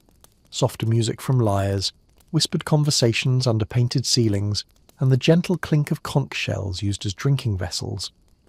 By night's end, you find yourself alone in a marble balcony overlooking the city's glittering lights. The Tiber's dark ribbon winds through shadows, and temple domes rise as silent sentinels against the star-pierced sky. A cool breeze whispers of distant seas and dawn's promise. As you gaze across the eternal city, let this scene of imperial life settle around you. The hush of dawn salutations, the clinking goblets in marble halls, the hush of night breezes through columns. In this rarefied world, power and ritual converge in gentle harmony, a contrast to the gladiator's sweat and sand, but bound by the same threads of human aspiration and ritual. Close your eyes, breathe in the night's calm, and let the palatial echoes guide you toward rest. Here, at the apex of Rome's hierarchy, silence speaks in the spaces between torches and stars. Imagine yourself waking before dawn once more, but this time in the matting-strewn barracks of a gladiatorial ludus, your body already brittle from a lifetime of modern comforts. The sand beneath your sandals would feel jagged and uneven, bristling against your soles like 1,000 tiny blades. Within minutes, the damp chill of early morning would seep into your bones, far colder than any air-conditioned bedroom you know. Consider the simple act of tying a leather sandal.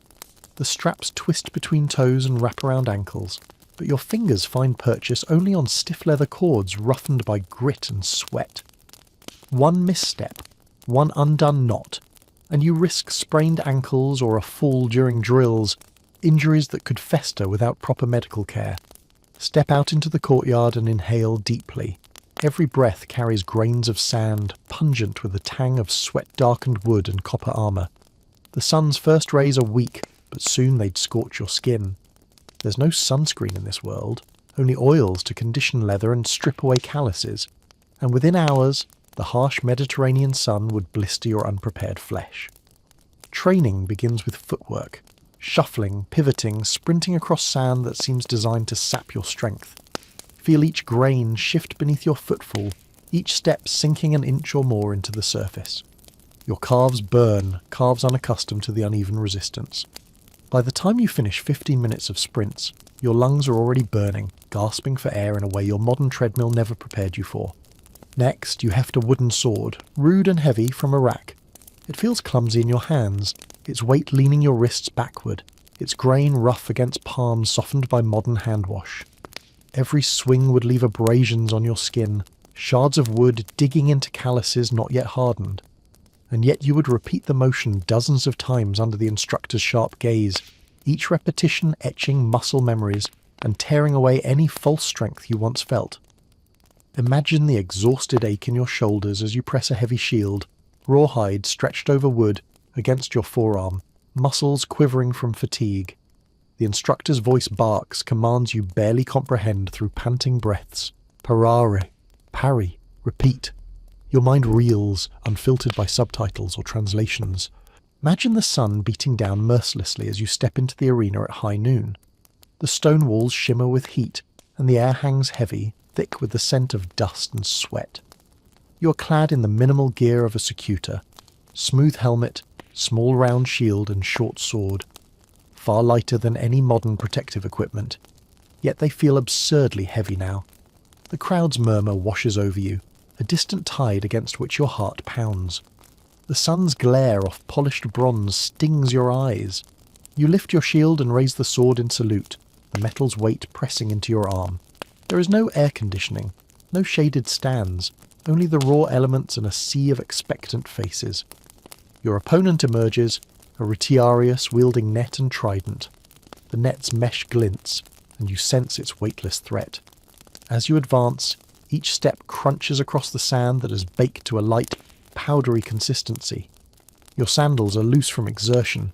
Grit works its way between skin and leather, each shift a fresh abrasion. He hurls the net. You twist at the last moment, feeling it brush your arm, its rope weaving faint ridges into your skin. You fling your shield forward, deflecting the incoming net's weight. The reprieve is brief. A metallic grunt as trident meets shield, the glint of metal sparks in the sun. Exhaustion claws at your limbs. Your legs feel as if they weigh 1,000 pounds, as though your muscles have been soaked in lead. You realise you can't rely on strength alone. You must depend on technique and timing, honed through years of combat. Each tactic you try, feints, step and strike, shield pivot, carries risk, and each fosters a fresh wave of fatigue. After 20 heartbeats of struggle, you see an opening. The Retiarius' stance is unbalanced. You jab with your gladius, Tip finding a gap beneath his guard. He staggers, and the crowd's roar swells. Yet before you can press the advantage, a misstep on scorching sand sends a jarring pain up your shin. You nearly lose your balance, but you catch yourself, trading one agony for another. A signal from a referee halts the bout. Enough entertainment for the crowd. You step back, shield lowered, chest heaving. Between rounds, there is no modern first aid station here, only attendants who dab at your wounds with vinegar-soaked cloths and crude poultices. The vinegar stings as it cleanses, but you welcome it. Infection could kill far quicker than the sword. The Retiarius, breathing raggedly, receives similar care. Brief nods are exchanged, respect forged in shared peril. Then the gates open for the next combat, a reminder that rest is fleeting and duty calls. As the day wears on, heat intensifies. You take part in a spectacle of beast hunts. Boars, deer, even ostriches driven from their pens. You, as a captured gladiator, watch from a raised platform tethered by chains. No luxury seats here. The animals' panicked movements, the huntsman's skill, the crowd's varying roar, all conspire to stir your modern nerves. You see dust clouds swirl as beasts bolt, hear the crack of spears striking flesh, taste the iron tang of fear in the air. By late afternoon, sun and exertion have drained your strength. You collapse in a shaded corridor sliding to the stone floor. The damp wall presses against your back, offering fleeting cold. You sip water from a leather skin, warm, muddy, but necessary. Your breath comes in shuddering gasps. Each inhale is a small victory. A guard passes, indifferent to your state. In this world, weakness invites scorn and perhaps death. You rise on unsteady legs, girding yourself for the final challenge, a mock naval battle, the Naumachia. Imagine the arena flooded with water, wooden platforms simulating ships, and you forced to relearn swimming in a shallow lagoon, where the weighted helmet drags you under. Droplets cling to your skin, evaporate in the sun's glare. You step onto a platform and stumble, balance betrayed by slick boards. You grasp at railings, but they bend beneath your grip. The water laps over the edge, slick with algae. A sudden lurch of the platform throws you off balance. Down you go, head first into the murky depths, helmet dragging. Panic claws at you as you thrash, but the weight pulls you downward. Your lungs burn, water fills your nostrils.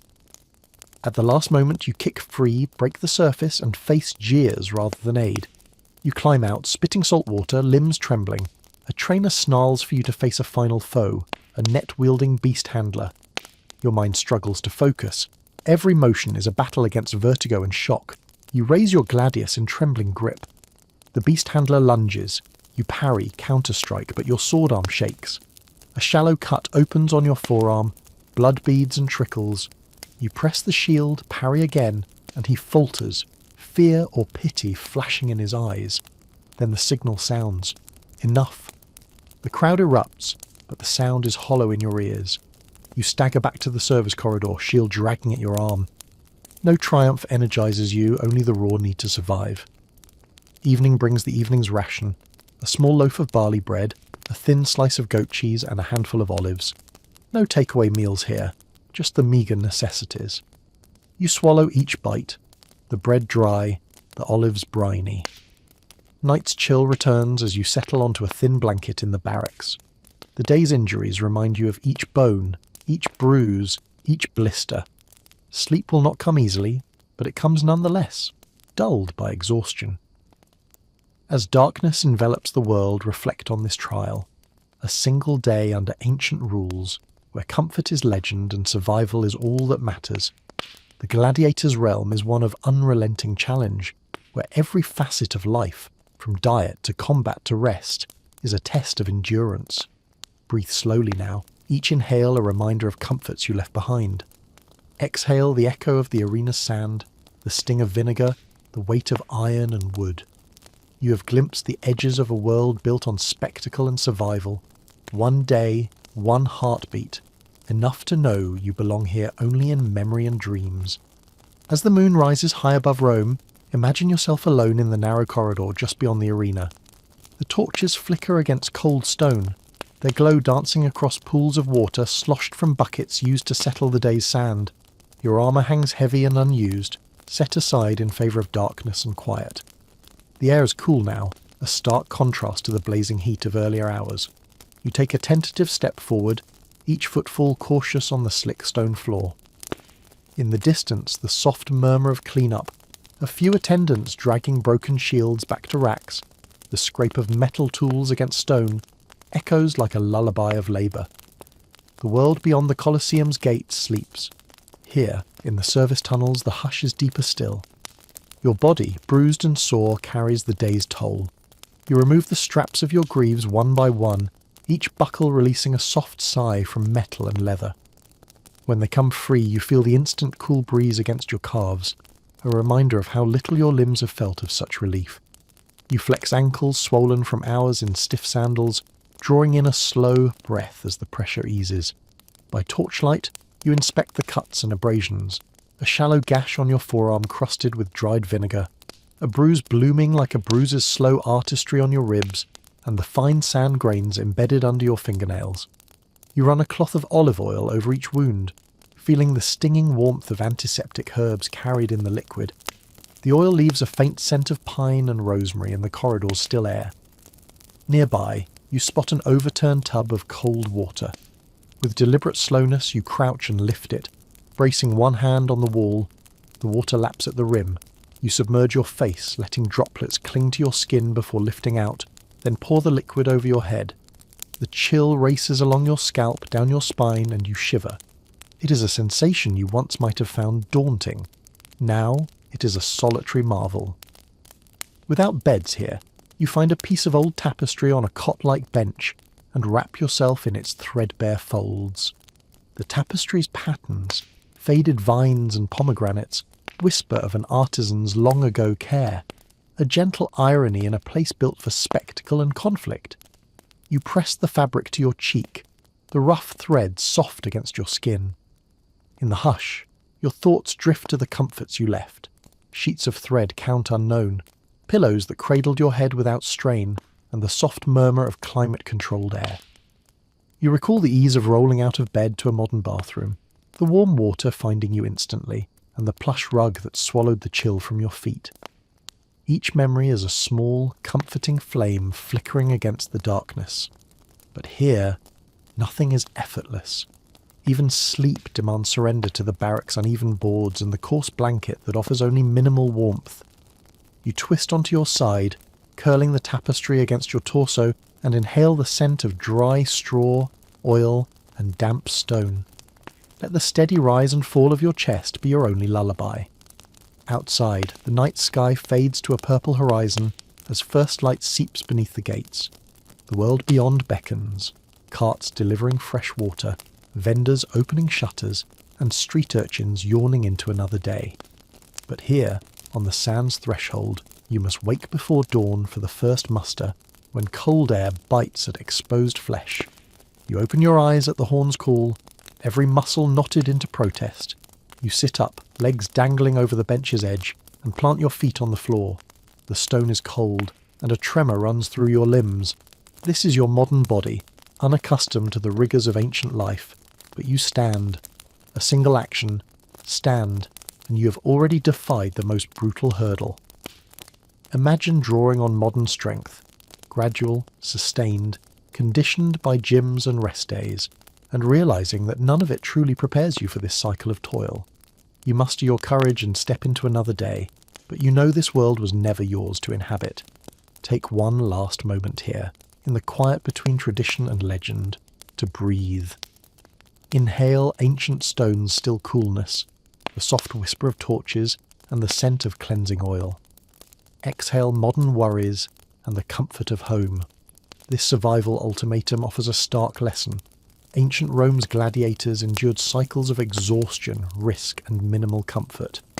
Their world was not a spectacle for them, but a brutal reality where each day demanded everything. And yet they rose before dawn, stood in the arena under scorching sun, and faced death with measured resolve. As you leave this corridor, retracing footsteps toward the rising sun, remember the textures, the scents, the weight of each moment. Carry this knowledge as a soft echo, a reminder of how luxury shapes our lives and how history's distant worlds pulse with hardship and courage. Soon you will awaken in your familiar world, where showers chase away the chill, beds cradle you in warmth, and every breeze is filtered for comfort.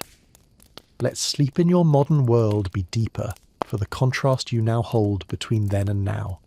For now, close your eyes and let darkness enfold you one last time beneath ancient arches. Let the echo of sandal on sand fade into the hush of memory. Tomorrow you face another dawn, one with gentle comfort. And as you drift towards sleep, remember, you have survived the gladiatorial night, not by muscle and blade, but by the simple power of choice and the softness of rest. As dawn's first light spills over the rooftops of modern life, allow yourself to leave behind the clangor of steel, the sting of vinegar, and the unrelenting heat of the ancient arena. You've walked among gladiators before the rising sun, felt the grit of sand in every breath, and heard the distant roar of imagined crowds. You've traced the delicate patterns of archaeological shards, wandered through the marble colonnades of patrician villas, and stood in the emperor's quiet chambers atop Palatine Heights. This journey has woven together threads of endurance, spectacle, ritual, and power, revealing a world where survival was measured in sand and blood, and where privilege shimmered in marble and silk. We have seen Spartacus's revolt blaze across Italy's hills, studied tokens that bought simple rations, and listened to the hush beneath stone corridors where lamps once flickered. We have contrasted the steady ritual of elite life, baths, banquets, and curtained whispers, with the gladiator's brutal cycle of dawn drills and midnight vigil. In every scene, one truth resounds: the past demands empathy as much as curiosity. Ancient Rome's gladiators survived on slender margins, physical strength tempered by relentless training, courage framed by the question of mortality. Their names, etched in fragments of graffiti or whispered across history, speak to us of resilience and the human will to endure. And yet, by contrast, our modern comforts stand in soft relief. The agency to choose rest over rising before dawn, the assurance of clean water and balanced meals, the protection of beds that hug rather than bruise. We navigate a world where spectacle remains, but danger is tempered by screens and distance. We engage in rituals of our own, coffee routines instead of morning drills, evening unwinds instead of torchlight corridors, but each carries echoes of those ancient rhythms. Now, as your breathing finds a slow, steady cadence, let the tapestry of these stories lull you towards sleep. Recall the flicker of lantern light in the hippodrome, the clash of gladius on shield, the hush of marble halls, and the murmur of scrolls unfurling. Allow these images to drift like embers in your mind, glowing softly before fading into dark.